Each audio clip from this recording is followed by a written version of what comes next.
I'd like to start with a small, epistemological and metaphysical introduction as far as the natural sciences are concerned. See how that informs contemporary or modern allopathic traditions, but that's where I will stop dealing too much into the medical field, because that is not my area. But what I would be very grateful is that if we can have a conversation, because I find as I read more about the philosophy of medicine, the history of medicine, particularly indigenous and Western, there are, I feel, a lot of points of conversation that is possible. Unfortunately, there seems to be, a sort of a ridge between the two, which we need to bridge, and we need to sail across and have conversations. Conversations is I suppose, and I'm hoping that we would get to a point where we can have that sort of a dialogue. As I said, non-clinician, so if I make some mistakes with respect to some of these clinical terminologies, please bear with me. So just to carry on from what Dr. Iqbal had introduced, the contents of his introduction. So I presently work in the Symbiosis School for Liberal Arts, which essentially falls under the Faculty of Humanities and Social Sciences. And so my training, while it was as a member of the scientific fraternity, particularly the natural sciences fraternity, I find myself moving more into studying about the sciences as opposed to studying the sciences itself. So what my current persuasion, ippolthe ende persuasion endacha, focus, research focus endacha, again, I've just moved into the college, so I'm fairly a novice in this area as well. So you're talking to a child as far as all of your esteemed presences are concerned. What I'm trying to study is how can our understandings with respect to immune homeostasis, how can they be applied to address a very long standing question.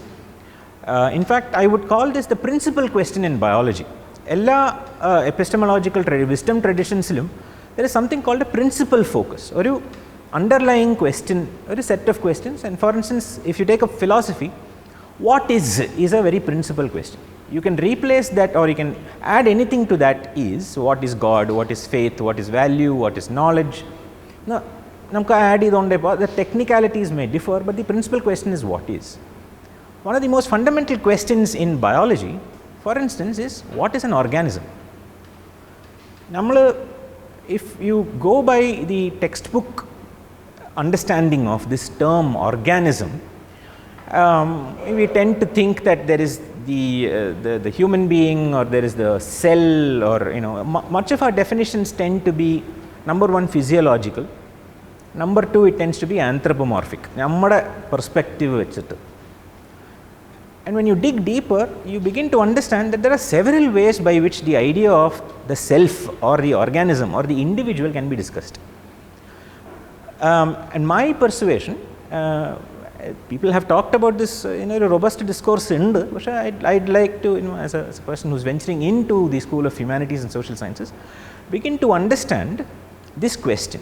How do you define the human individual through the understandings that we have, through the knowledge that we have generated in the field of immunology, particularly through the lens of homeostasis, which is something that I'd like to say that Western traditions, particularly Western medical traditions, are only beginning to acknowledge the idea of homeostasis, and I'll briefly elaborate as to why.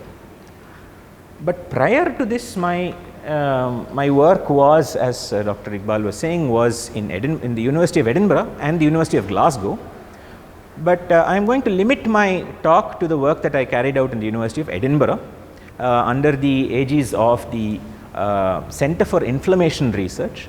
The Pande Medical Research Council, MRC Center for Inflammation Research, I think they don't associate with MRC, that funding comes from elsewhere, so they just call themselves University of Edinburgh Center for Inflammation Research. So the work that I am talking about is fairly old. Adoru disclaimer, it is from up to the year maybe 2012. From the year 2000 to 2012. So it's about a good 5-6 years of work, and some work that came before I started working at the University of Edinburgh. So, at the University of Edinburgh, my persuasion or my focus was understanding immune pathogenesis, contribution of immunological processes to both the pathogenesis and the resolution of disease, and how by understanding the process you can intervene in the process and to generate both therapeutic and prophylactic interventions, but through the lenses of the natural sciences. And I am repeatedly making this distinction. Although these terms, pathogenesis or pathology or intervention, are more in your domain, we are able to see it from a slightly different perspective as well, which all you understand. But my initial part of my talk is going to clarify what is that distinction, why do we do this, and so on. So this is a brief title card and introduction of my title card, and therefore before going into this whole spiel, I would like to invoke a name that you are all familiar with, a very interesting gentleman called Charaka. Charaka Samhita, it's a 120 volume compendium. അതിൽ മൂന്നാമത്തെ അധ്യായത്തിൽ Charaka, I think, is one of the earliest to lay down the protocol, if you will, for something called debate, Vada. He also lays down protocol or treatise on conversation, Samvadam and Sambhashanam and things like that. And he says one of the first things that you have to do is very detailed. If you read it, it's very, I don't claim to have read 120 volumes, but he speaks about one very important thing when it comes to both debating and discourse. He says, know your audience. Yeah. And he says there are two types of audiences. There is the intelligent audience and there is the non-intelligent, not in a pejorative sense, somebody who knows the field and doesn't know the field. Within the section of the people who know the field, there are again three more types. There is the interested, the disinterested, and the hostile. Okay. So, I did not have time to study the audience, and I am hoping we are the learned and the interested audience and the forgiving type. So, let me begin by providing a context and background of the area that I am going to talk about. I am going to start with talking about the natural sciences, the process of natural sciences and the process of allopathic tradition. Okay. Natural sciences no rainbow, we understand it is the organized discipline which engages with natural phenomena. Namely, school disciplines physics, chemistry, biology, പഠിക്കാത്ത ചില ഫീൽഡുകൾ ഉണ്ടാവും ഈ geology എന്നൊരു സംഭവം astrophysics and cosmology എന്ന് പറഞ്ഞിട്ട് പറയുന്നത് the idea is to engage with natural phenomena but very specifically to address what we call the cause-effect relationships in natural phenomena. The natural sciences assumes that natural phenomena don't exist without any thing that persuades it to exist. So, from the point when human beings looked out and intelligently observed the universe, they noticed change. In fact, the necessity for creation of time is a concept, actually it's not a natural phenomenon. We created that concept of time. It is to measure that change, and I will make an argument. But we were interested in that change, but we also assigned the notion that there is an organized way that you can study that change when you say there is a cause and that change is the effect, right? And natural sciences is an organized way, is one way of studying these natural phenomena. There are several wisdom traditions, natural sciences is one of them. There is one more way to address the natural sciences, you can say the method of achieving. 1600s when we moved from classical philosophy to what we call modern philosophy, the term epistemology and philosophy of sciences was used interchangeably. Okay. So, the idea is that there is a certain protocol to attain this cause-effect relationship, the study of these cause-effect relationship. നമ്മൾ കുറേ ഈ scientific method എന്ന് പറയും, ഒരു experimentation എന്നൊക്കെ പറയും. There are several ways. Even that is understood as the natural sciences. It's either the body of work which resides in its laws and theories and axioms and whatnot. It is also the method of achieving said knowledge. I am sort of specifying this as modern because idinum oru history undu. Science has not always been about cause-effect relationship. It has not always been about its method. In fact, the method has changed significantly from the 1600s onwards, from the Second World War onwards, and before the classical Aristotelian sort of way of dealing with the sciences. So, there is some history to it as well, but essentially this is what I would argue the natural sciences are. What has become of modern Western medical fields? They have become about, and I would argue, you can correct me if I am wrong, about what I call etiology, right.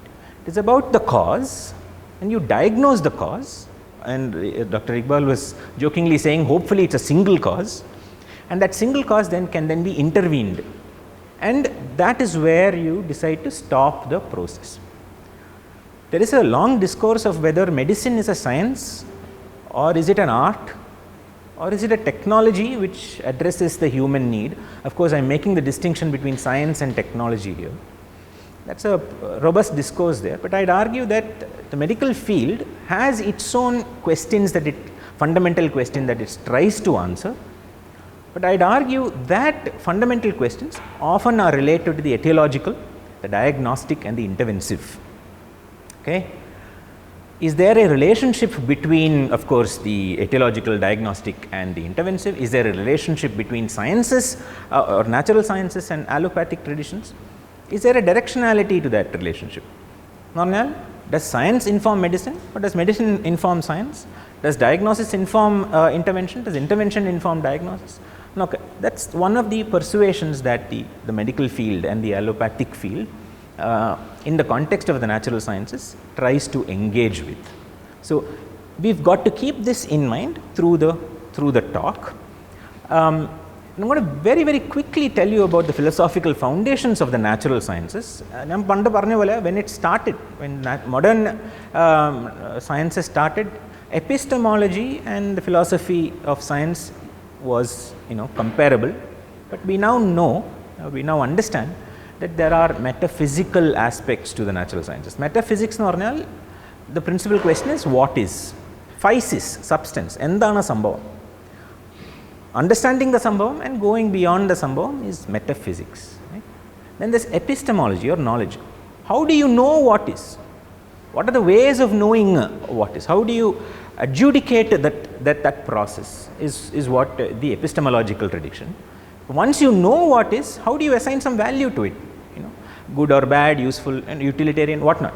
What is the value? That is studied in the field of axiology, and more importantly, there is a logical aspect to the philosophy of the sciences. Logic ennu parayumbo immediately nammada formal logic, informal logic maatralla, that is abduction, deduction, adu maatralla.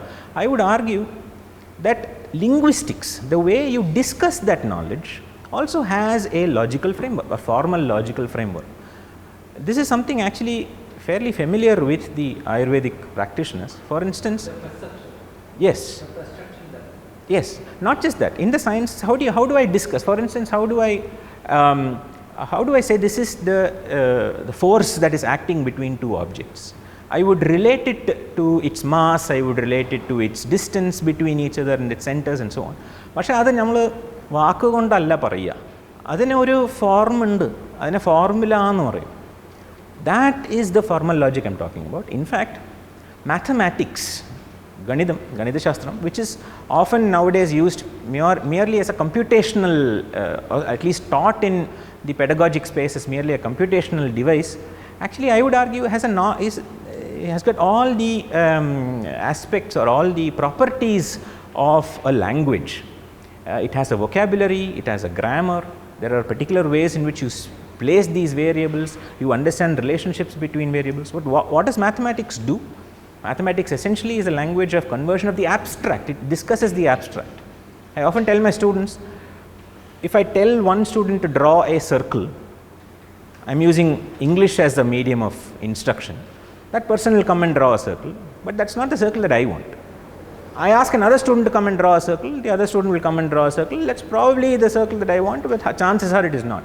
But if I tell them to draw a circle with pi r square, if I speak to them in the language of mathematics, they will draw the exact same reproducible circles, something very simple. Now, the thing with natural sciences or thing with modern sciences is that it tends to be categorical. This tani-tani-ayittana avaru approach cheya. Metaphysics, although it informs epistemology, there is a dedicated discourse with the metaphysics of sciences. There is a dedicated discourse in understanding the epistemology, there is a dedicated discourse in value systems, fact-value hypothesis and so on, logical as well. One thing that I feel that the sciences, natural science, the philosophy of natural sciences does not engage with is aesthetics. Aesthetics is a very important part of philosophy. But I've done some reading about the philosophical foundations of Ayurveda, and I am told that aesthetics is a very important component of the Ayurvedic tradition. Particularly this person called Vagbhatta. If you read his work, it's poetic, it is in verse. There is an aesthetics to that verse. But if you read Einstein's derivation of E equals mc square, not really much. The proofs in the sciences don't really have any too much of there's no beauty in it. Some simplicity, beauty, nammal add cheyam, but adalla avarude focus. But turns out there is this. Correct me if I am wrong. With my little understanding with the Indian philosophical tradition, particularly the Ayurvedic philosophical tradition, it is fairly difficult to isolate the metaphysical from the epistemological, from the axiological, from the logical, from the aesthetic. It is fairly holistic, it is together. Natural sciences tends to be categorical, and because of that categorical approach, korchu implications undu. I will come to that in the next slide. But more importantly, this tends to be materialistic. Okay. The idea that matter, and this comes from the time of the Greek atomists who have then informed Aristotle, who then informs pretty much everybody till the 1600s, and when René Descartes and company, when they come up with their understanding of modern science, they are still addressing Descartes only. So it tends to be material. The panchakarma, the fact that we are made up of matter, Panchabhuta, yes, the Panchabhuta, and the atoms and the molecules and so on tends to be the focus. And I would make the argument that sciences are now beginning to understand that it's not so. The idealistic tradition does not impact sciences so much until much later, after Immanuel Kant and people like that. There is some discourse about it. But adu vare koreyokke idu material object ine kurichana. And that also has its implications, which is very obvious these days. ഇപ്പോൾ ഒരു നമ്മൾ കോളേജിൽ പോയിട്ട് അല്ലെങ്കിൽ സ്കൂളിൽ പോയിട്ട് science എന്തിനാണ് പഠിക്കണമെന്ന് ചോദിച്ചാൽ അതിൻ്റെ ഉത്തരം അതൊരു ടെക്നോളജിക്കൽ ആപ്ലിക്കേഷന് മാത്രമായിട്ടേ വരുള്ളൂ. ആ സയൻസിൻ്റെ ഡീപ്പ് ക്വസ്റ്റ്യൻസ്, ഫണ്ടമെൻ്റൽ ക്വസ്റ്റ്യൻസ് അതിനെ അറ്റാക്ക് ചെയ്യാനോ നെഗോഷിയേറ്റ് ചെയ്യാനോ നമ്മൾ സ്റ്റുഡൻസിനെ പഠിപ്പിക്കുന്നില്ല എന്ന് it is my opinion. Almost everybody who takes up the sciences wants to get into engineering or medicine, which I would argue are more, there is a history to that also. In the whole Nehruvian model of modernity has resulted in a more technocratic application of sciences in India, and that has become synonymous in India. We can't tell the difference between these two, is what I'd make the limited argument, and that tends to be very materialistic. That tends to discuss with the substances of it. And fortunately or unfortunately, allopathic traditions are informed by the natural sciences. So whatever I have discussed so far as the natural sciences are concerned and how they do things, you would notice that this is sort of how the allopathic tradition also works. Okay? In the ontological and the epistemological discourse within biology or anthropology, which I feel is the closest that informs medicine, there is a way of looking at the world, and as I said, it is a material discourse, and there is a model that one often employs, and this is called the layer cake model. Layer cake one layer after the other, a carrot cake, the beautiful arrangement of or categorization of the natural world, the biosphere, if you will. in some order of complexity. We often start with the atoms and then aggregates of atoms when it reaches the next level of complexity, and then you have macromolecules and then cells and whatnot, and get to the ecosystem and then populations and whatnot. There is a way of organizing this, and we call this the layer cake model or levels of biological organization. This is also familiar to you if you are a medical person or the anthropologist, particularly from the Western tradition.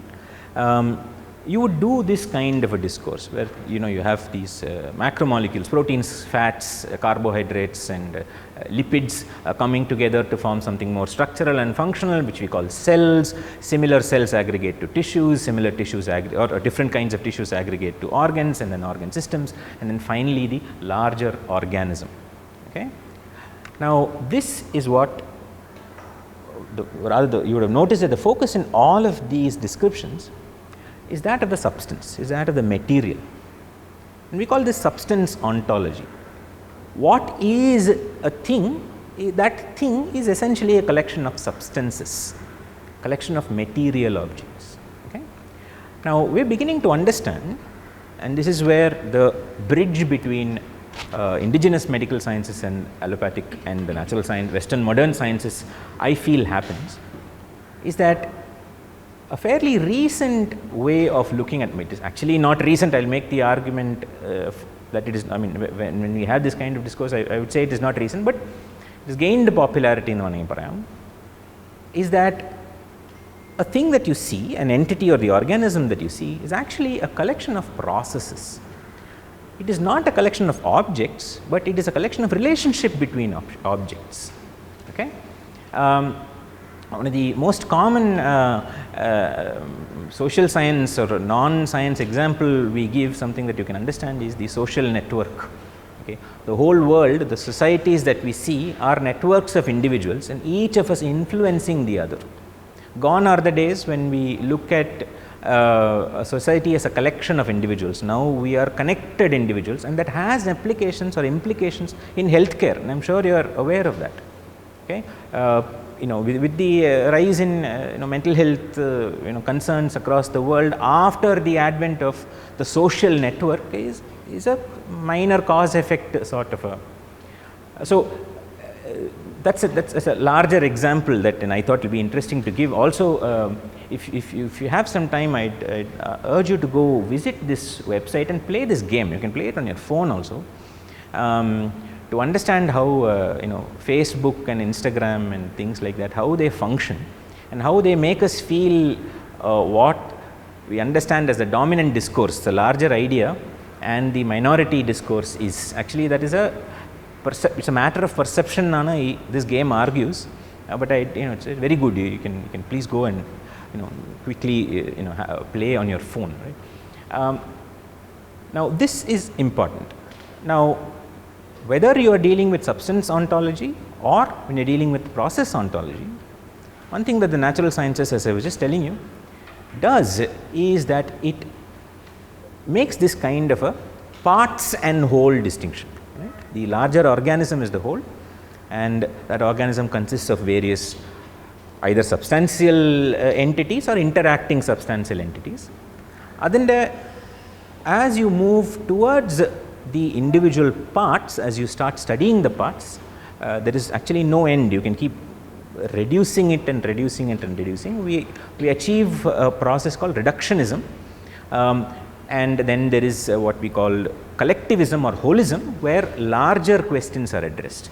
I will give you an example. If you are studying diabetes, you can study it at the level of the interaction of glucose with GLUT4, the receptor. Diabetes can also be studied at a sociological level. What is the prevalent blood sugar parameters, or how many people in a population suffer from a particular kind of manifestation of diabetes and so on. So one question can be addressed at varying levels of complexity. At one end of the complexity, or what I call the higher order level of complexity, is called collectivistic, holistic sort of approach. Modern science has, since the advent of people like Descartes, has become more and more reductionist. And one familiar example to you would happen to be in the field of psychiatric medicine. Right now there is an urge to identify the gene for schizophrenia. Schizophrenia as addressed as a collection of syndromes, a collection of conditions, is now being addressed at the level of an etiological. If there is a gene, alcoholism, addiction and things like that, now there is a strong urge to determine if there is a single etiological cause, and therefore, if you intervene in that single etiological cause, you are done with the whole condition. Not to approach into whether it is the right way to do it or the wrong way to do it, one does not know. But as you move from the reductionist to the collectivist, as you begin to understand the interaction between these parts, one begins to realize that their relationship is not a linear relationship. In other words, if you say x and y are the interacting components, if x changes, y changes proportionally, that is linear interaction. You realize as you go higher and as the number of constituent parameters increase, their relationships within themselves are informed by each other. Our book James Gleick and the Chaos, that speaks about this precisely. It speaks about the advent of complex systems, and now complex systems behave in a predictable way, or rather behave in a chaotic way, but if you are able to determine what the starting conditions are, what are the initial organizing parameters, and if you can establish a relationship between them, to an extent you can predict the outcome of. You cannot say accurately this is what happens, but you can predict. At the bottom of this table, relationships tend to be linear. Hydrogen and oxygen interact, there are only few permutations and combinations possible. But if a macrophage interacts with a T lymphocyte, there are several combinations possible. That is what I mean by the nonlinear emergent phenomena. Okay? And one way the natural sciences addresses this is through what we call the scientific method, and that involves what I call models, or what we call models, which are representatives of the larger picture. Okay? Like my study that I am going to talk to you about, we have used what is called the mouse model. So, I am using the mice as an abstraction of the human being or of the larger animal. I am dealing with a very specific reductionist question here. I am not dealing with all of the parameters that generate disease in a human being. I am addressing something specific. So, I am trying to replicate only that in a fairly logistical and achievable way. Adine model nu parayum. There are several categories of this. There is material models, like the mouse is a material model. There are formal or intellectual models, or theoretical models as well, like an experiment is a theoretical model. A model basically has various moving parts, and these moving parts represent a smaller aspect of the whole natural phenomena. We open up that model, we use a different model which includes another level, another set of variables, and we move on. Okay? The idea is that you will never be able to reach the full extent, you will never be able to understand reality on its own.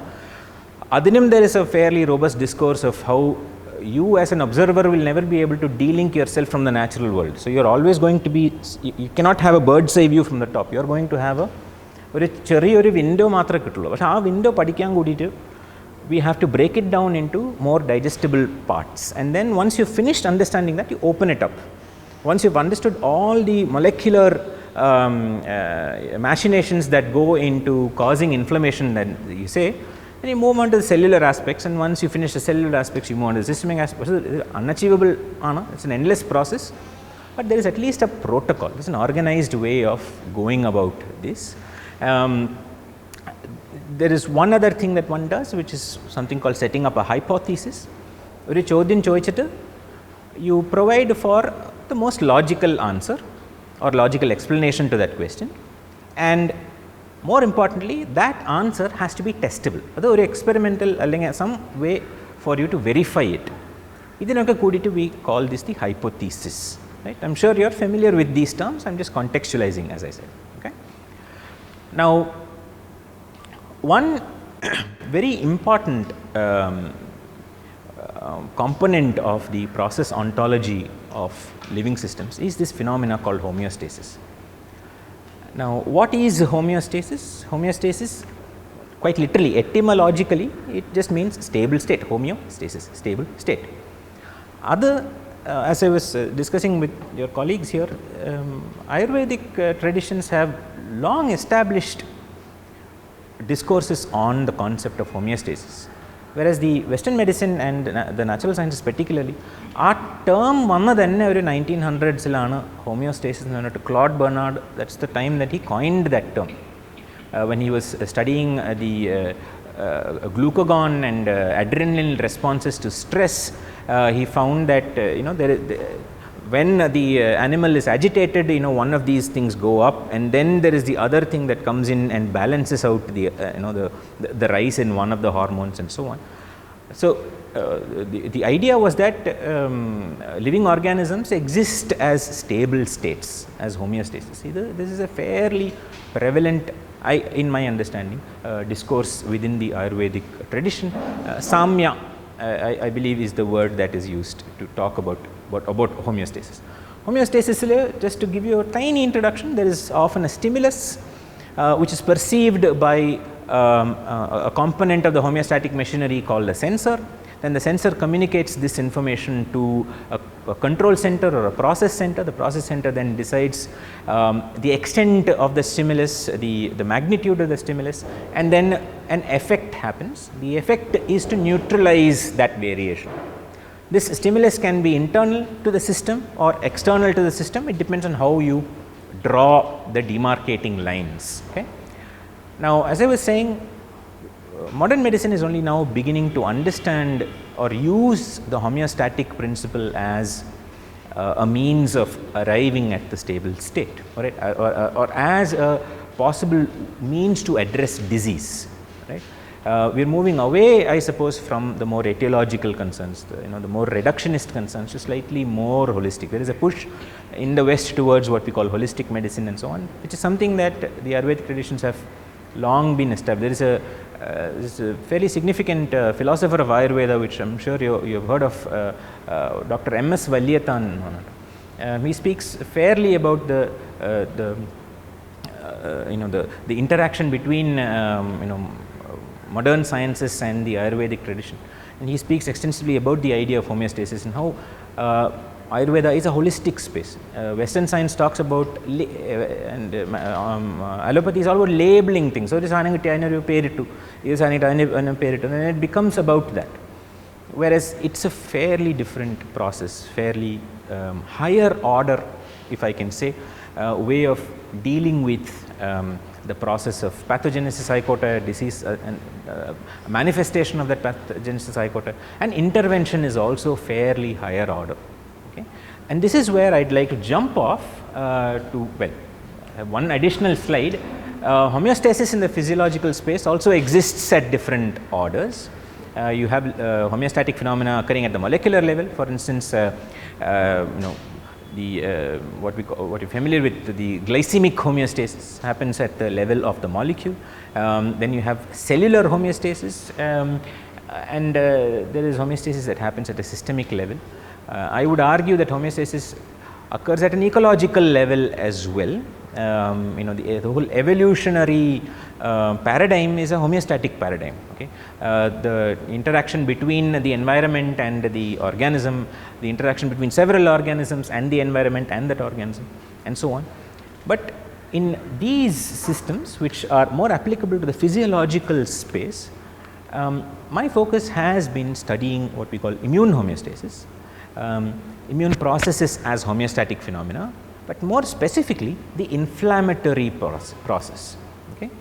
Again, there is discussion about how the inflammation reaction is also a cyclical self-resolving phenomena. We study it as the three stages of inflammation: the initiation, the propagation, and the resolution. But once the resolutionary phenomena has happened, what you have arriving back is the stable state. Of course, there will be some deviations, there will be some fibrotic deposition, there will be some necrotic loss of tissue and function and stuff like that.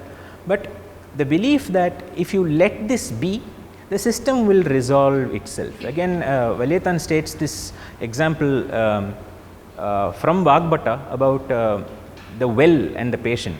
The person suffering from disease is inside the well, and the person has to get out of that well. All that the physician does is give a helping hand to pull that person out. Eventually that person will come up, but we are able to intervene and we are able to bring the homeostatic, the stable state back into action. That is the idea. And in the inflammatory process, there are several things that come together to homeostatic model participants in the sensor and control center and effector and within the inflammatory, if you look at the cells alone, look at the cellular components alone, there are cellular and acellular components in the inflammatory condition. If you look at the cellular components alone, you find this very interesting kinetics. Okay, so if you do a section of the inflammatory, if you induce inflammation in animal model, at least this is a rat model. This person happens to be one of my students, Michaela Jung. She works in the Institute of Pathology in Barcelona. Our paper 2018 published. So it's a review on the cellular participation in infarction, cardiac infarction. So if you slice inflammatory tissue, if you make sections of it, and if you measure the cellular fractions over time, I am sure you are familiar with this, so forgive me for reiterating this, but it is important. You find that certain cells participate at certain time points. As a substance ontologist, you look at this and go, this is what inflammation is made of. But hidden beneath that layer of understanding is the functional aspect of those cells. In beginning stage, neutrophil vannattu endha cheyyunnu. Adu kazhinjittu you see the levels of macrophages going up, and only then do you start seeing a rise in the lymphocyte level, and then the lymphocyte levels go down, but the macrophage levels stay on. And if the system gets resolved, we now realize the macrophage, the phenotype, the kind of macrophage changes. Okay? There are terms for this. We call this the M1 and M2 cells. Now, I'll talk about that. So, if it is a resolving sort of an inflammatory condition, you find that the macrophages that have lingered on are the M2 phenotype.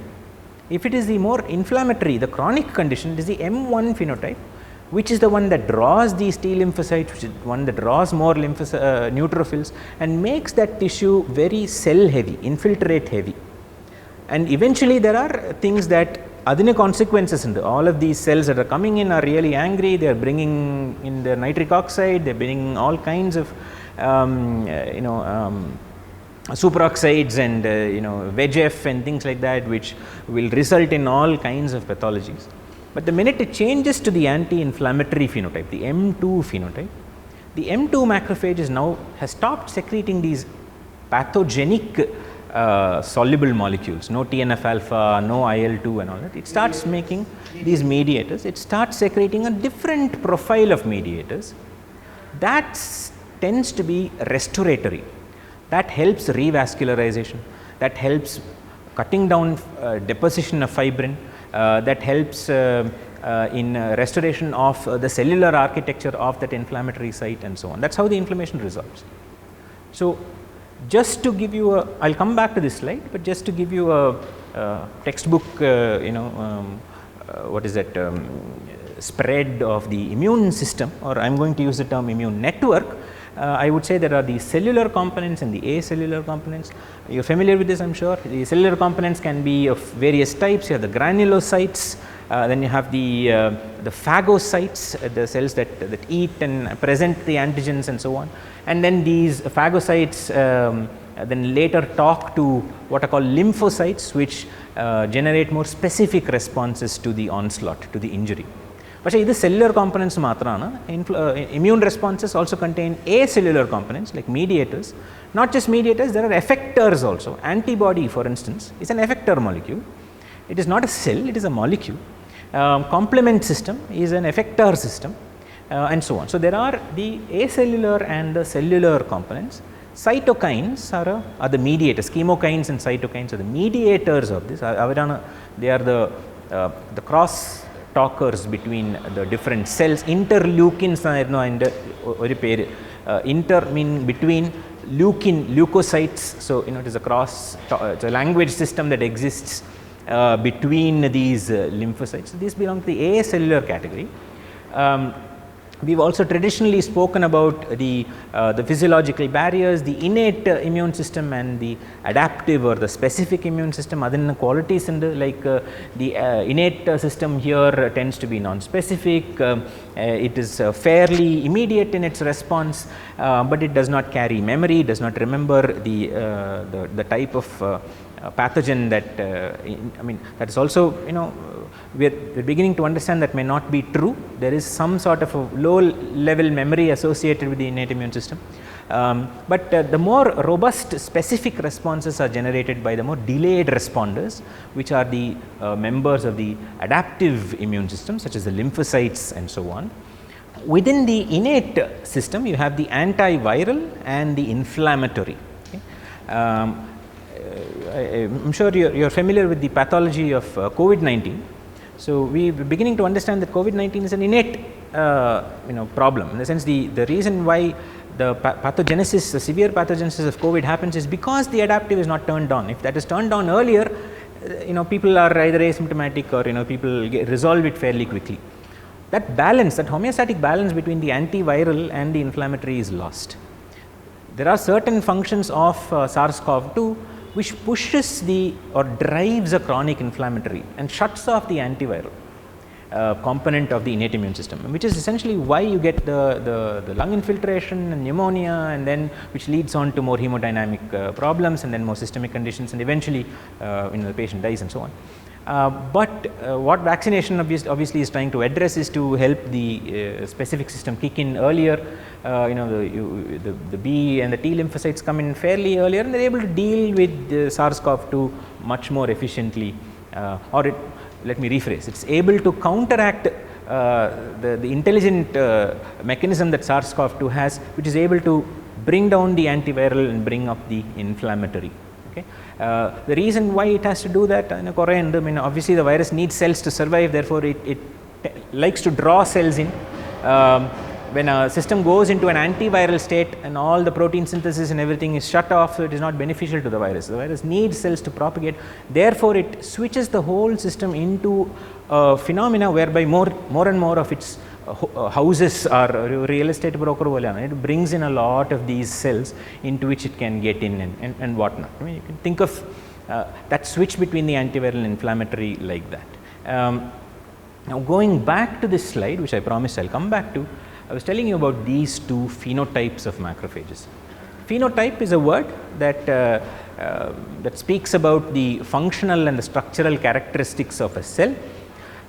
Cells particularly of the blood, particularly the immune system, we all know start off as stem cells, as hematopoietic stem cells, and then they undergo a process called differentiation, and then they arrive at their respective functional and structural forms. Okay.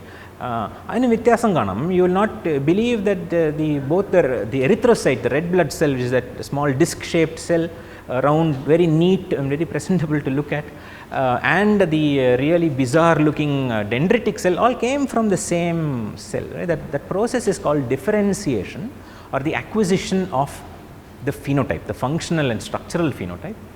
Now what we have traditionally assumed is that oru form achieve with Karinyal, Adoda Sambhavam Karinyu, until recently we had, at least till 2009 or 2010, when we started looking at, our center started looking at investigating macrophages fairly deeply. We thought that macrophages arrive to who they are. Monocyte in a cell, you get this thing called the macrophage. There is only one way they can proceed. It turns out it is not so. Macrophages exhibit a very important property called plasticity. Based on the surrounding, based on the environment, the macrophage is able to establish, and I am going to use this word fairly deliberately, a dialectical relationship between the environment or the milieu and itself, and it is able to reorganize its functional and structural components, aspects. It is able to re-alter its entire genetic, or not entire, a very important set of its genes or genetic profile that it is expressing, and quite literally transform itself or de-differentiate into another kind of macrophage. And if you probe deeply enough, you will be able to tell the distinction structurally between these two, which we call the M1 type and the M2 type. The M1 type, which is the classical macrophage, tends to be pro-inflammatory, tends to be less phagocytic, tends to be has a high tumoral activity, and it engages with a lot of tissue damage, architectural damage. Whereas the resolving type, the M2 phenotype, is what you call anti-inflammatory. It blocks all of the processes of inflammation. Its cytokine interleukin profile changes, its gene expression changes. It tends to be actively phagocytic and so on. So we arrived, or rather, let me bring in acute and chronic kidney disease here. Now, we were studying the role of macrophage, or our institute was, the occupation of the institute was to discuss the role of the macrophages in the inflammatory process. We were called the Center for Inflammation Research, so the focus was in inflammation. Avartha Taram macrophage ayirunnu. There is also neutrophil. There is a group that studied neutrophils. And there were several groups which studied them in different models. There was one group which studied the hepatic inflammatory conditions. There was some that studied inflammatory conditions that happened in the the cephalic space. There were some that pulmonary. We were in the renal group. And as my last slide is a group description, all of them were MDs. They were medical doctors. I was one of the very few people who was not clinically trained. So, why don't you look at this, why don't you look at that, we are not interested in. There is a lot of very interesting conversation that happens between the two spaces, which I think unconsciously set off my interest in studying this interface. But be that as it may, we were looking at various models of renal injury. We categorized them based on the severity of that condition and based on the prognosis as the acute and the chronic. But what you would see that in both cases, in the acute and the chronic renal disease, there is a triggering inflammatory onslaught. There is a stimulus. Acute renal injury trauma, there is a drug that you take which is interacted improperly with the system. A chronic condition, like for instance, if you look at IgA nephropathy or glomerulonephritis, nephrotoxic nephritis, this insult has stayed and so on.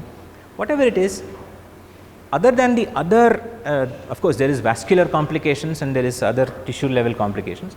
You almost often see there is a very strong inflammatory component to the both the acute and the chronic phase. And in the resolving type, it often resolves in about 28 days. By 28 days, the system is back to normal and whatnot. There are two important takeaways that we got from earlier, and while I was there, is that this thing that we call inflammation has two process ontology, two processual categories. One is the insult, the trigger that sets off the inflammatory process. So, the inflammatory reaction is controlled by that. If you remove that, theoretically inflammation should resolve. There is also the cellular and acellular components that happen in the inflammatory process which drive the inflammation. This രണ്ടും കൂടിയിട്ടാണ് the manifestation of the inflammatory condition takes place. That is insult and the cellular acellular process, the physiological processes. What is interesting is that with much of our physiological, at least the hard organs, even if you remove the initial insult, the injury, sorry, the initial traumatic event, inflammation seems to go on. There seems to be a system that is slightly independent or has a mind of its own, which goes about keeping that inflammation going or it going ahead and resolving that inflammation. One is not entirely sure when does a patient go this way or when does a patient go that way. When do you resolve your inflammatory space or pathology, and when do you keep progressing into obviously end stage renal failure and replacement therapy and things like that. So, what is that thing that happens at the middle? What is that point of no return when you go from being able to resolve and going towards end stage renal disease? We argued that it is the inflammatory which contributes most to the pathogenesis, and if you are able to address that inflammatory, you are able to bring back this the normal phenotype, if you will, tissue phenotype, if you will. We also noticed that this point of no return for the kidney and more importantly the liver is fairly large. You can have severe necrosis, severe damage to tissue in the kidney and in the liver, and you are still able to restore it at least back to a functional level. അതൊരു പ്രധാന സംഭവമാണ് കിഡ്നിയിലും ലിവറിലും. So these two understandings were beneficial to us. Maintaining minimal functional result. Maintain, yes, for life to happen, the process of life to go on. There will be some delimitation. Of course, there are the difference. Of course, is that it's a bilateral organ system, whereas the liver is on the midline. So you only have one liver. You can still function with one of these bilateral organ systems and so on. But ഞങ്ങളുടെ hypothesis, ഞങ്ങളുടെ working hypothesis ഇതായിരുന്നു. So the circulating monocytes, they differentiate into the inflammatory monocytes and the inflammatory macrophages, and the inflammatory macrophages go ahead and cause all of these pathological conditions which eventually end up in inflammatory injury. What we decided to do was we decided that we could take out some of the patient's monocyte macrophages and we can ex vivo, either outside the patient, we can reprogram them from being an M1 to an M2 macrophage, either more resolving macrophage. And the idea was that these, when you transplant these modified macrophages, these ex vivo modified macrophages back into the patient, they are then able to go and reprogram or de-differentiate the already phenotypically present M1 macrophages, which results in a milieu which is no longer M1 dominant but is more M2 dominant, and that leads to a reparative phenotype. That's our working hypothesis. So I'll repeat it again. So you remove some of the, this is of course the model that we used was not the human, so it's very difficult to do this in a human being, but you could do this in laboratory models like the ones that we used in mice, where you can initiate a particular kind of injury and then you can intervene it. All of these parameters are in your hands to work with. So you take out these macrophages and you reprogram them before they have differentiated into M1 or M2. You reprogram, you alter their genetic gene expression profile and so on, and once you alter them, they achieve the differentiated form of M2. But the beauty is, once you transplant them back into the injured animal, the diseased animal, they are then able to go and induce the differentiation of the resident M1 types. So reprogramming ex vivo, and then these reprogrammed macrophages can go in and then further reprogram the already causative pathogenic macrophages inside. This cheyam pettu pettilla, that was a hypothesis. So let's go ahead and intervene. Let's go ahead and do this thing. So we knew that there are several ways of manipulating macrophages ex vivo. You can use, you can grow macrophages in cell lines. You can treat them with pharmacological substances. You can treat them with cytokines. A particular combination of cytokines will result in a particular type. What we chose to do was we used viruses. We used a particular virus called the adenovirus. It's the same virus that is, some of these vaccinations for COVID-19, they use the adenoviral vector. We used that. Adenoviruses very happily infect macrophages. But there is a small point of distinction that we noted, and that should be noted, is what is called transient change and permanent change. Pharmacologically treatidal, once you remove the pharmacological agent, the macrophage reverts back to its original.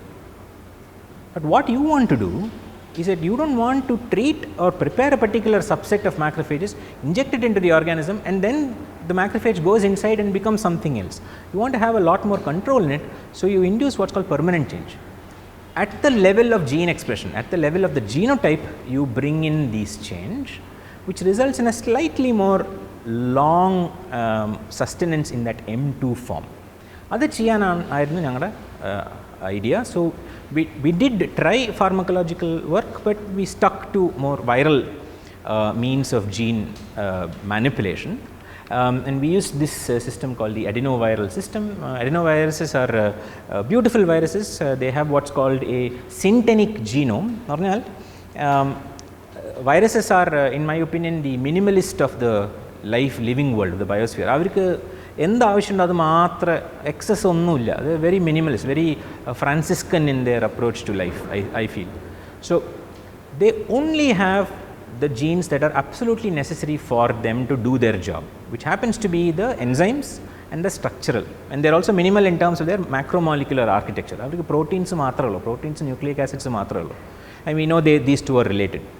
But the beauty is this thing called synthetic genome, whereby all of the genes responsible for the generation of the structural components are in one part of their genetic material, and all the enzymes are in the other part of the genetic material. Which means you can generate viruses which can, where if you took out the part of the genome that contained the enzymes and you put your gene of interest there, you get a non-replicating virus, which is able to infect, but it will not replicate. But if you do the other, you get a replicating form which goes and installs the gene of interest into these cells, but is not pathogenic. In either case, the virulence of that virus is lost. Adenoviruses anyway cause very mild some sort of gastrointestinal complications anyway. So, our systems are, have dealt with it and so on. But we are anyways in vivo, ex vivo, we are not injecting the adenovirus into the patient. So, that was the idea. So, the idea was to remove some parts of the adenoviral genome, insert your gene of interest, and we had already tried that with interleukin 4. We had an adenoviral construct where part of its genome was removed and replaced with the DNA that codes for interleukin 4. We were able to transfect macrophages in a petri dish and then study the change in the phenotype. A robust system was already present. This was that group in Spain. Ignacio Anagon a scientist in a group in Barcelona. We then inserted, instead of, so we had some success with IL-4, we injected or we supplanted a protein called Hemoxygenase, right? Hemoxygenase 1. Now, Hemoxygenase is a very interesting protein. Okay? Hemoxygenase is an enzyme, oxygenase, Hemoxygenase, which is responsible for the catabolism of heme. There are two types. There is one which is called Hemoxygenase 2, which is a Hemoxygenase 2 is always expressed consistently at a basal level, but Hemoxygenase 1 will respond to the needs of the environment. It is an inducible enzyme. So, we introduced, if there is a lot of heme that needs to be broken down, we will have more expression of Hemoxygenase 1. If you do not need that much, it will not express Hemoxygenase 1. So, it can be altered based on that need. So, what we did was we introduced Hemoxygenase 1 into the Hemoxygenase 1 gene into the macrophage. There is something else that is interesting. Hemoxygenase, when it breaks down heme, it generates three very important metabolites. One is biliverdin, the other is carbon monoxide, and then there is free iron. The beauty is all three of them have anti-inflammatory properties. Now, this was back in between 2009 and 2012. Right now, there is a lot of discourse which confirms that hemoxygenase is a very HO1 is a very important component of the inflammatory milieu. In fact, if there is infarction, if there is a lot of hemodynamic changes in that area, you get a lot of free heme. And one way the body homeostatically returns back to that system is by breaking down this heme using Hemoxygenase 1 to generate anti-inflammatory metabolites. So, our idea was, if, and we now know, like this is from 2017, 2018, we now know that one of the molecules that is highly expressed in an M2 phenotype is HO1. We did not know that back then. Now one knows it fairly well. So, our idea was, going back to this old slide, is if you were to ex vivo macrophageകൾ പുറത്തെടുത്തിട്ട് if you are able to manipulate them genetically to induce overexpression, more than necessary expression of HO1, when you send them back into an inflammatory milieu, when you send them back into an animal which has an ongoing inflammatory insult, there is going to be a lot of heme in that area. It is going to be able to break down, catabolize that heme.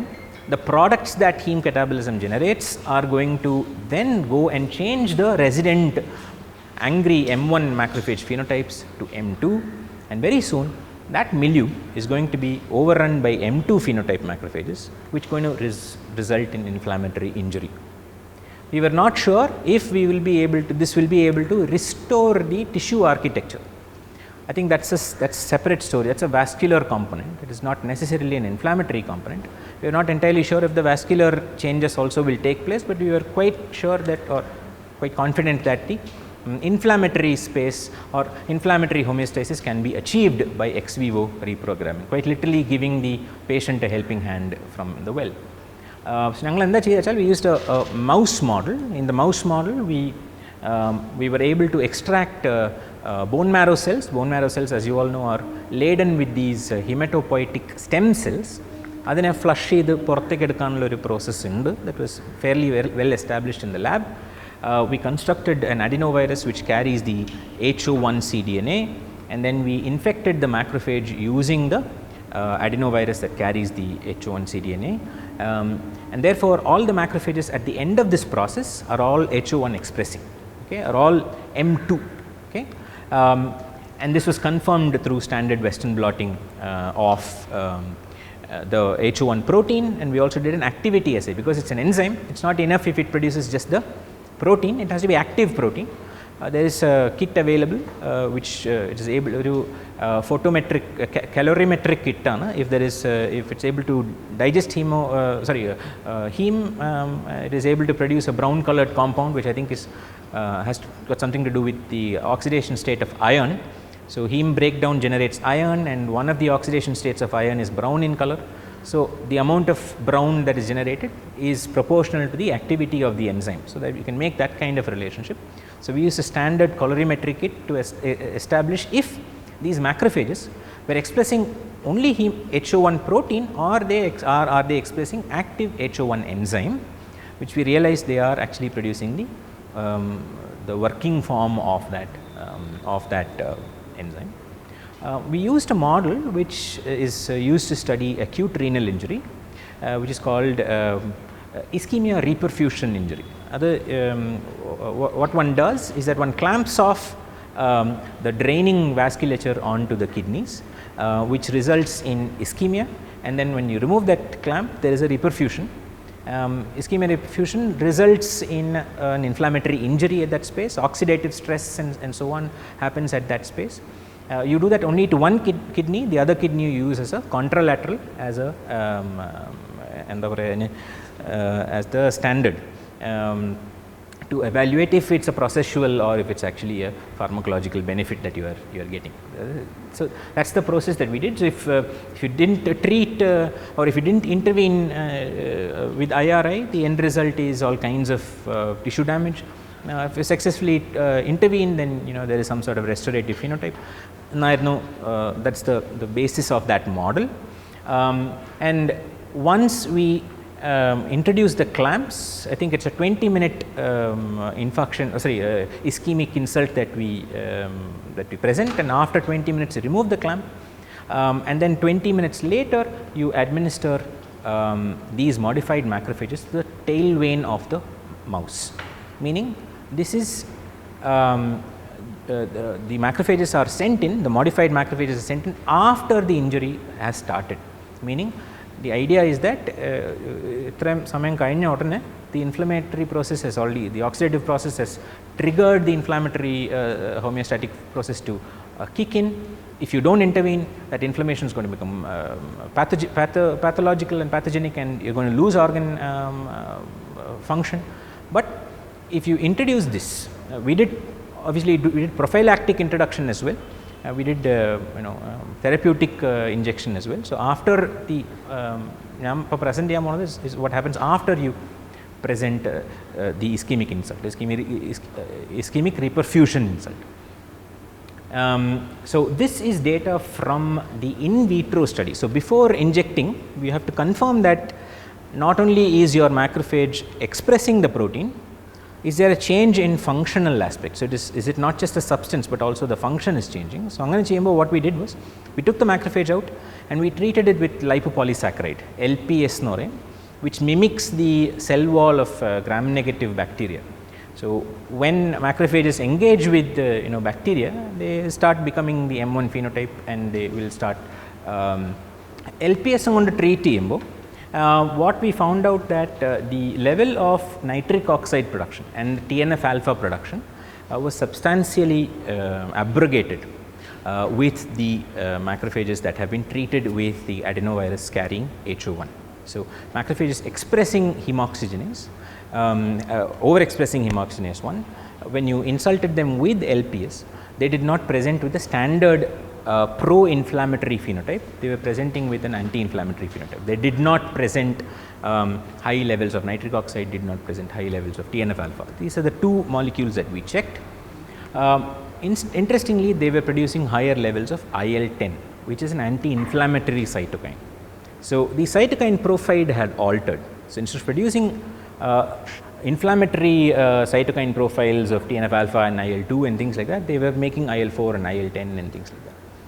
They were also fairly phagocytic. Okay. We also noticed that the M2 phenotype, which is what you would expect, the macrophages overexpressing HO1 were now able to phagocytize more cells. So, you do what is called a bilayer. So, you first grow these macrophages or altered macrophages and you add dying thymocytes, thymus cells of the mouse of the same tissue allograft edutittu.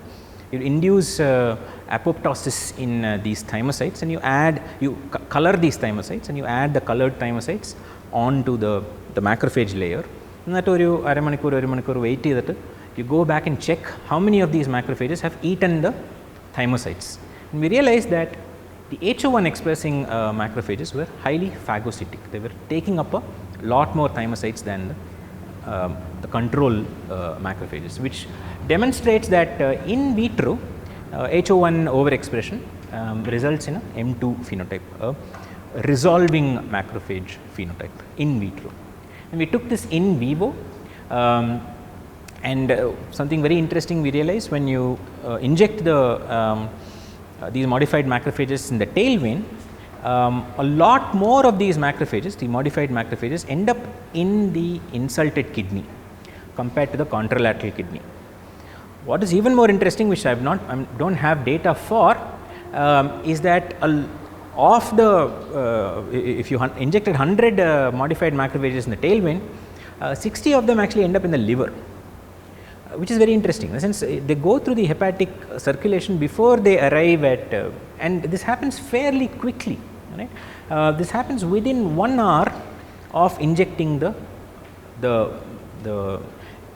HO1 overexpressing macrophages. By 24 hours, these macrophages have started doing their resolving business and they have left and the repair is observed. Repair we looked at only 2 markers. We looked at tubular necrosis to see if there is any damage / restoration of the tissue architecture. We also looked at creatinine clearance. We found as a marker for functional restoration of function of the kidney. We noticed something fairly interesting. There was no change with the architectural damage. It did induce as much damage as a control macrophage, but there was an alteration in function. The kidney was able to regain some of the functions that it would have lost if chronic inflammation had set in. So, this is sort of the next hypothesis or the conclusion that we arrived at, that the HO1 expressing macrophages are not really able to intervene with tubular necrosis. They are not able to prevent death of tubules, but they are able to restore tubular function. The ones that are remaining, the ones that did not get dead because of the get necrotic because of the inflammatory enzyme, they are able to interact with them, and then they are able to, through the products of HO1 metabolism, that is carbon monoxide and bilirubin and iron, they are able to retain the function of the tubules which have survived. Okay. One component which we were not sure of is the role played systemically. So, this is at the level of the kidney. Of course, homeostatic phenomena, as I told you before, functions at different levels. So, at the level of cellular inflammatory homeostasis, we know that the macrophage is participating, but of course, when you look at gross parameters like kidney function and things like that, systemic contribution is also there. So, we do not know what the if the HO1 overexpressing macrophages are going to the liver, and if there are any stimulatory transformations that is happening in the liver, is the liver contributing then to restoration of renal function, is something that we do not know, or we did not know back then, but we thought it was worth putting into a descriptionary figure. Interestingly, what happened after I left was this work was taken over by the renal group, because we found that because a lot of these macrophages were anyway going to the liver, this had a lot more application in liver injury. And there have been several publications after this which speaks about this ex vivo cell therapy for hepatic inflammatory, hepatitic sort of pathologies, and there's some work published there.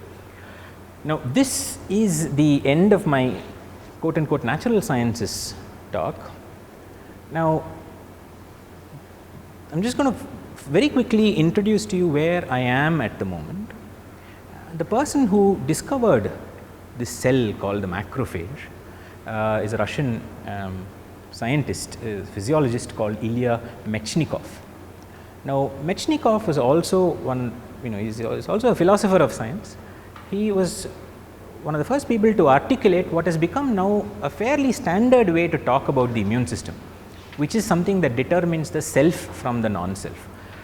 ഒരു പഴഞ്ചൻ ഒരു idea ഉണ്ടായിരുന്നു, which comes from immunology as a science started between the First and the Second World War. So, the way we talk about immunology has become more warlike, and that has stayed. Ippo, when we teach immunology in schools or colleges in first year science programs, immunology, how do you introduce it? You say it's the body's defense system. You understand that that's not really true. The immune homeostasis is continuously working, whether there is an infection or whether there is an insult to the non-self or not. Like apoptotic clearance, organ structural homeostasis and so on are all the immune system's job. Immune system is acting very or responding very robustly during developmental process from the time all of these fetal organizations start to generate the embryonic reorganization becomes a fetal organization. Macrophages and phagocytic cells are continuously working. Okay. And there is the whole program of immune system schooling. Your T cells have to go through their schooling to distinguish the self and non-self. That is a fairly immunological response that happens. But all this happens in the absence of an external agent. Now, while Mechnikov introduced this idea of self non-self demarcation as a primary function of the immune system, it was not really taken up. The bacteriologists then took up the job of studying the immune system, and within the scope of bacteriology, immunology has always been something that is akin to the army, a group of individuals who are coming together to restore the borders of the state. Is what the immune system's function has then been described as. I, and along with a number of people, we feel that we need to readdress even the notion of the self non-self demarcation function of the immune system. Can it be fine tuned? Is this a spatial demarcation phenomena? Is it a temporal demarcation phenomena? For instance, autoimmune disease nokumbo, it seems to be a temporal phenomena, in the sense it acts. If you there is a notion of tolerance, immune tolerance and immune energy. The same antigenic substance, if it's introduced supra quantity, the immune system tends to accept it as the self. it doesn't look at it as a non-self. It doesn't present with an onslaught. Okay. So, there are several ways to, I feel, look at the immune system in the addressing of what is the physiological or the biological demarcation of the human anthropological individual. Can we look at human identity or human individuality through immune function? There is, the immune system, as we know, is participant in several non-quote unquote immune functions. The immune system is able to inform other systems as well. There is a whole new interesting field of psychoneuroimmunology and so on. We are now beginning to understand something called the microbial flora. There is the normal microbial flora. There is a whole new interesting perspective called microbialism and symbiosis and so on. So, we are not individual organisms, but we are processes, actually we are interacting entities, and it is the bacterial and components in the stomach, in the gut, which then informs the enteric immune system, which then has influences on the T regulatory system and so on and so forth. Now, we are beginning to understand those bacteria themselves are directed by bacteriophages that are present in the gut. So, it is a multipartite system. It is very difficult to address the individual, the human individual. Conventionally, when we used to say, if you had these genes, then you will have these characteristics, or if you had these cells, this is what you will be. Like, for instance, with biological individuality, there are several ways to discuss biological individuality. You can look at it as an evolutionary component, meaning this path travel we have come up as the extinct species. And if we had one species before that, which then changed and then became, then this physiological, you have these organs, these cells and etc., and therefore this is what you can call an individual. You have ecological. If you are present in a particular group of organisms and you present a particular function, then you are an individual that way. Characteristics you see that you can define biological individuality, and there are several examples here which I am not going to go into, but what we conventionally thought of as the policing, the immune function, we now know is a cooperative conflict driven system, which is a conflict that is both internal, which is external. In other words, it is a homeostatic phenomena. Can we look at immune homeostasis as a way to address human biological individuality at the level of the larger physiology? Is something that I am working on. It's very, very nascent. It has implications in medicine, it has implications in sociology. I suppose some of the frameworks can be used to study international relations and political science and so on. This is sort of what we do at the School for Liberal Arts, where the political science students and faculty is as much invested in how the biological sciences people work, and the people who are studying film studies are discussing with us about their their pedagogy and so on and so forth. But the idea is that that there are several perspectives that we can use to create these interdisciplinary or interperspectival spaces, which brings in a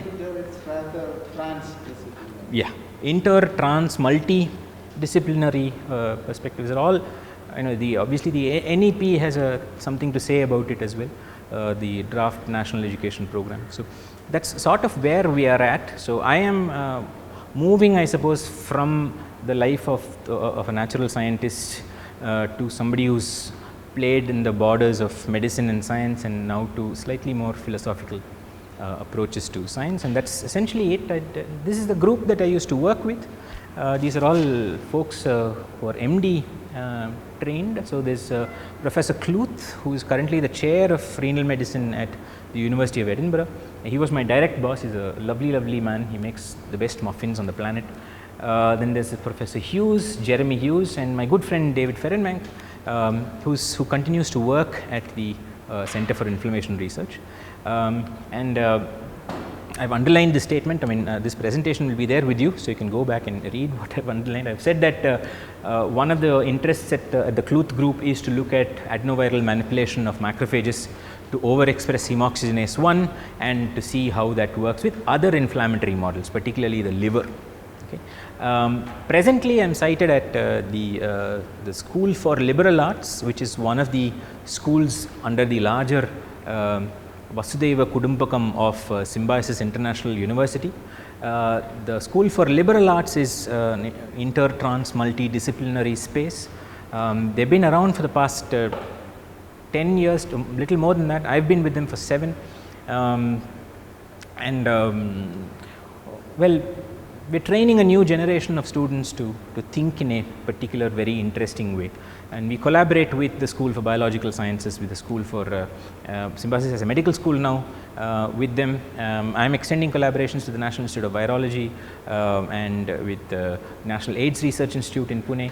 I'm also working closely with the anthropology department, both at Symbiosis and externally and so on. So really happy days ahead. So if I'd like to end here by thanking you all for patiently listening to me. Please. And if you're ever in Pune, there's a selection of items that you should try. Pune is not just vada pav. They have something even more dangerous called the misal pav, which is basically nammada mishra avരുടെ north കേരളയിലെ പരിപ്പ് അല്ല എന്താ പറയുക പുട്ടും പയർ കറിയും അതിൽ മിക്സർ ഇട്ടിട്ട് അത് ബ്രെഡും വെച്ച് തിന്നും. It's very spicy as hell, but it's an interesting textural and aesthetics that you have to try. It's incredibly spicy, and once you finish that incredibly spicy food, there are several nice coolants that you should try. They seem to be obsessed with mango, so they have something called mango Mastani, which comes from Bajirao Mastani. We'll identify it as mango milkshake, but they're very famous in Pune. Mastani. They have ambe barfi. This is nammada coconut barfi pole avarku manga barfi or item undu. And they have this interesting thing called Shrikhand or Amrakhand, which I've not really figured out what it is. I think it is yogurt. I don't know what Shrikhand is, but they have a version of Shrikhand which is Amrakhand. So if you are ever in Pune, hit me up. Let's go for lunch. Let's try out these samples. And I'd like to stop here. Thank you very much again for listening. Thank you so much.